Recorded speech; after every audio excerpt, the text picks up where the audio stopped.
السلام علیکم ورحمۃ اللہ وبرکاتہ۔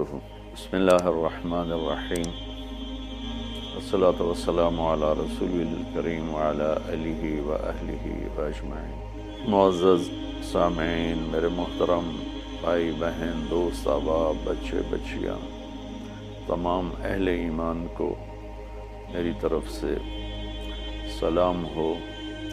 ہمارا نیا سال تو ہجری کے اعتبار سے ہوتا ہے تو وہ محرم، ہر آنے والا سال ہماری زندگی کا بہت بڑا حصہ ہم سے چھین کے لے جاتا ہے اور ہم بے بس ہو کر اسے دیکھتے ہی رہ جاتے ہیں۔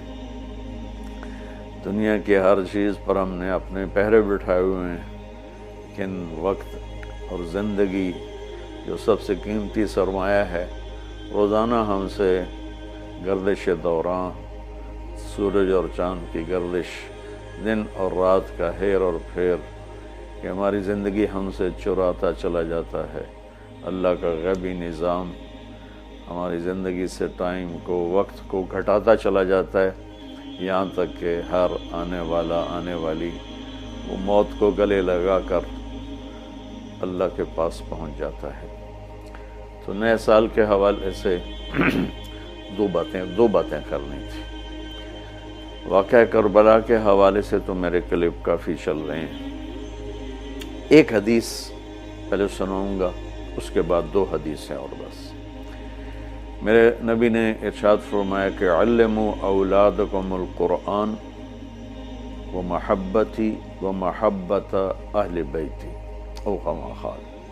میرے نبی نے فرمایا کہ اپنی اولاد کو تین چیزیں سکھاؤ۔ ایک قرآن سکھاؤ کہ قرآن زندگی گزارنے کا طریقہ بتاتا ہے۔ میڈیکل سائنس ہو یا انجینئرنگ سائنس ہو یا کائنات کا کوئی بھی علم ہو، وہ انسان بننا نہیں سکھاتا۔ اناٹمی پڑھ کے ڈاکٹر بن جائے گا، انسان بننے کے لیے قرآن پڑھنا پڑے گا، سیکھنا پڑے گا۔ تاجر، سیاستدان، زمیندار، بادشاہ، بیگم، ملکہ، رانی، فقیرن فقیر، امیرن امیر، سب اس چیز کے محتاج ہیں کہ زندگی کیسے گزارنی ہے، اچھی زندگی جس پر اللہ بھی راضی ہو اور ہم بھی سکون سے رہیں، وہ قرآن ہے۔ کہ قرآن ان ھذا القرآن یہدی للتی ہی اقوم، یہ دعویٰ صرف قرآن کا ہے۔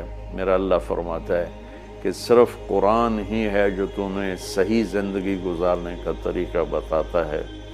ہمارے گھروں کی زندگی انتشار کا شکار ہے، شادی ہوتے ہی طلاقیں ہو رہی ہیں، طلاقوں کی ریشو بڑھ رہی ہے کہ والدین اپنے بچے بچیوں پر صرف پڑھائی پڑھائی پڑھائی، اور ہمارے پاکستان میں پڑھائی تو ہے نہیں، صرف کاروبار ہے۔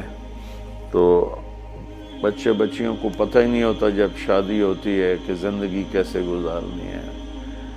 ایسے والدین کو بھی نہیں پتہ ہوتا کہ ہم نے اپنی اولاد کو کس بنیاد پہ کھڑا کرنا ہے۔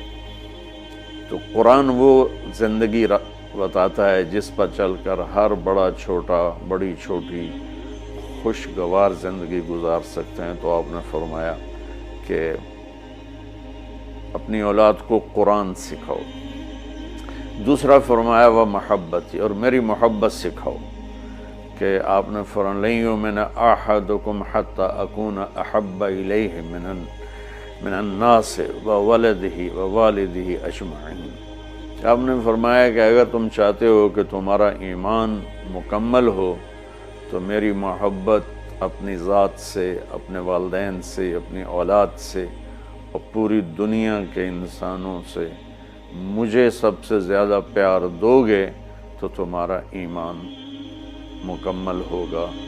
تو اللہ کے نبی کی محبت کے بغیر ایمان کامل ہو نہیں سکتا۔ اب محبت کا کیا پیمانہ ہے، کیا معیار ہے؟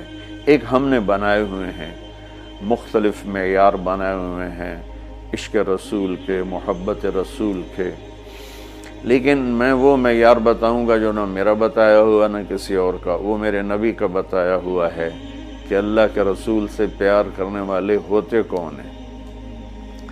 تو آپ وضو فرما رہے تھے، صحابہ آپ کے وضو کا پانی نیچے سے یوں بک بھر بھر کے کوئی پی رہا ہے، کوئی منہ تے لا رہا ہے، کوئی ہتھاں تے، کوئی سینے تے۔ تو آپ نے پوچھا ما یحملکم علی ھذا، بھئی یہ کیا کر رہے ہو، کیوں کر رہے ہو؟ کہ حبا للہ ولرسولہ۔ تو صحابہ نے عرض کی یا رسول اللہ آپ اور آپ کے رب کی محبت میں کر رہے ہیں۔ سبحان اللہ۔ تو ہم نے فرمایا کہ میں تمہیں بتاتا ہوں کہ مجھ سے محبت کرنے والا اور اللہ سے محبت کرنے والا کون ہے۔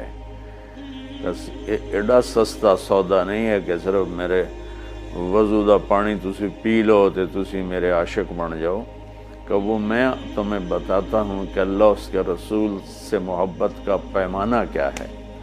وہ پیمانہ ہے کہ اگر تم اس پر پورے اتر گئے تو دو طرفہ کام ہو جائے گا، تم اللہ رسول سے پیار کرو گے، اللہ رسول تم سے پیار کریں گے۔ تو ہم نے فرمایا فَلْيَصْدُقِ الْحَدِيثَ إِذَا حَدَّثَ، جو مجھ سے اور میرے رب سے پیار کرتا ہے اس کی پہلی نشانی یہ ہے کہ وہ ہمیشہ سچ بولتا ہے، کبھی جھوٹ نہیں بولتا۔ اس پیمانے پہ پاکستان کے 22 کروڑ انسانوں کو تولو تو چند ہزار ہی نکلیں گے، ورنہ میرے ملک پہ جھوٹ کی لعنت چھائی ہوئی ہے۔ فَلْيُؤَدِّ الْأَمَانَةَ إِذَا تُؤْمِنَ، جو مجھ سے اور میرے اللہ سے پیار کرتا ہے وہ کبھی کسی کو دھوکہ نہیں دیتا، ہمیشہ دیانتداری سے کام کرتا ہے، دیانتداری سے ہر ڈیل کرتا ہے۔ اس پر تولیں تو پورے پاکستان کے بازار، تجارت، سیاست، زمیندارہ، لین دین دھوکہ ہی دھوکہ ہے، فراڈ ہی فراڈ ہے۔ اس میں بھی چند سو ہی نکلیں گے جن کو اللہ رسول کے محبت کی گارنٹی ملے گی۔ تیسرا فرمایا فَلْيُحْسِنْ جِوَارَ مَنْ جَاوَرَهُ، جو اللہ اس کے رسول سے پیار کرتا ہے وہ ہمیشہ پڑوسیوں کے ساتھ اچھا سلوک کرتا ہے، چاہے وہ مسلم ہوں، نان مسلم ہوں، چاہے وہ اپنے ہوں، غیر ہوں، اچھے لگتے ہوں، برے لگتے ہوں، وہ ہمیں برا سمجھتے ہوں، لیکن اللہ اس کے رسول سے پیار کرنے والے کی تیسری نشانی یہ ہے کہ وہ اپنے پڑوسیوں کے ساتھ اچھا سلوک کرتا ہے۔ یک طرفہ وہ تا کر دے نہیں، اسی کیوں کریے، انہوں سانو کدی سلام نہیں کیتا، اسی کیوں سلام کریے، وہ سانو کدی پچھڑ نہیں آئے، اسی کیوں پچھڑ جاویے۔ یہ عشق رسول کے دعوے دار تو ہو سکتے ہیں، اللہ کی بارگاہ میں ان کی کوئی گارنٹی نہیں ہے، یہ خارج ہیں۔ یہ بھی ہمارا سارا معاشرہ میں دیکھتا ہوں تو انتقامی معاشرہ ہے۔ ہمارے علاقے کی مثال ہے جی، قدمہ دے قدم ہون دن، کیا مطلب کہ جو ہمیں پوچھنے آئے گا ہم بھی پوچھنے جائیں گے، جو ہمیں سلام کرے گا ہم بھی سلام کریں گے، جو نہیں کرے گا تو ایسا کیوں کریے۔ یہ میرے ملک کے اخلاق یہ ہیں، اور میرے نبی فرما رہے ہیں کہ مجھ سے محبت کی تیسری نشانی یہ ہے کہ وہ یک طرفہ ہو کر اپنے پڑوسیوں کے ساتھ اچھا سلوک کرتا ہے۔ تو اس حوالے سے نیا سال شروع ہو رہا ہے، ہم قرآن سیکھیں، اللہ کے نبی کی محبت سیکھیں۔ تیسری چیز فرمائی وَمَحَبَّةَ أَهْلِ بَيْتِ، اور اپنی اولاد کو میرے اہل بیت کی محبت سکھاؤ۔ سبحان اللہ، اس کے بغیر نہ ایمان مکمل ہے، نہ زندگی مکمل ہے، نہ راستہ طے ہوگا۔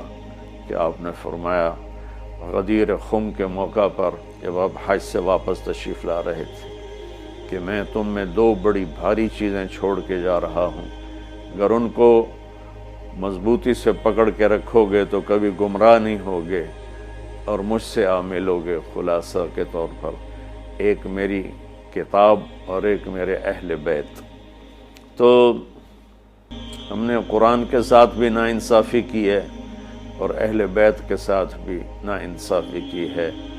درد سے کہہ رہا ہوں یہ بات، میں فرقہ واریت سے بالا تر ہو کر یہ بات کر رہا ہوں کہ ہمیں اگر ان کے گھرانے سے پیار نہیں ہے تو وہ کیا ایمان ہے اور کیسا ایمان ہے۔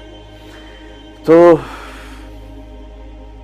اللہ اس کے رسول نے جو محبت کی نشانی بتائی ہے وہ بھی میں نے بتا دی، اور جو اللہ کے نبی فرما رہے ہیں کہ 3 کام اپنی اولاد کو سکھاؤ: قرآن، میری محبت، میرے اہل بیت کی محبت۔ تو آؤ بھائی ہم اپنے ملک کے لیے بھی ایک اچھے پاکستانی بنیں، سچ بول کے، دیانتداری، محبت، ایثار، وفا، صحیح تولنا، صحیح بولنا، اور ماں باپ کی خدمت، بیوی کے ساتھ اچھا سلوک، اولاد کے ساتھ محبت، یہ سارے وہ چیپٹر ہیں جو اس وقت بالکل ادھورے پڑے ہوئے ہیں۔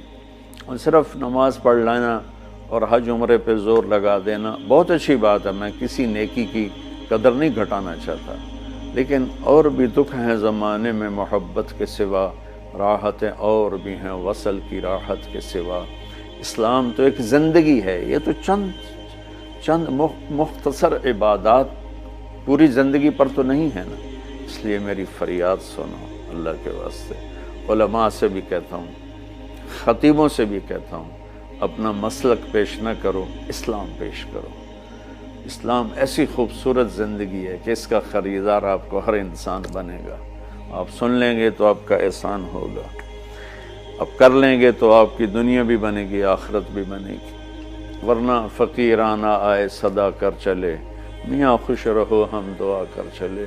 وہ جو گیت تم نے سنا نہیں، میری عمر بھر کا ریاض تھا، میرے درد کی تھی وہ داستاں جسے تم ہنسی میں اڑا گئے۔